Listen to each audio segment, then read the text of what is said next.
చెప్పండి. ఎలా ఉన్నారు? మర్చిపోయారా మొత్తానికి? నేను ఒకటి మర్చిపోలేదు, నేను ఎందుకు మర్చిపోతాను. మరి డబ్బులు ఇవ్వాలి కదండి.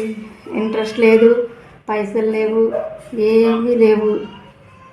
ఇప్పుడు బ్యాంక్ వాళ్ళు కూడా నా ఎంబడికి వస్తున్నారండి. బ్యాంక్ లో కూడా 40 లక్షలు ఇవ్వాలి. వాళ్ళు రోజు నా ఆఫీస్ చుట్టూ తిరుగుతున్నారు.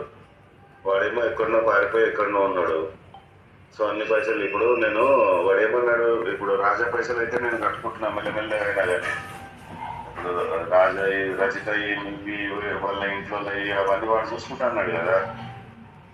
ఎప్పుడు అన్నాడండి? నాతో అనలేదమ్మా. చాలా సార్లు మీతో అన్నాడు లేదు, మెయిల్లో కూడా చాలా సార్లు పెట్టాడు. మెయిల్లో ఏం పెట్టాడు? ఇప్పుడు నేను మెసేజ్ పెట్టాను సార్. ఎవరికి? అదే నాకు డబ్బులు ఇవ్వాలి కదా. ఎవరికి పెట్టారు? రామర్క మెసేజ్లో ఉంటున్నారు కదా ఫేస్బుక్లో. ఏమో అసలు ఎక్కడ ఉంటున్నాడు కూడా మీకు మెసేజ్ దొరుకుతున్నాడు. మాకు మెసేజ్లో అంటే ఫేస్బుక్ ఉంది కదా, ఫేస్బుక్లోనే అడిగాను.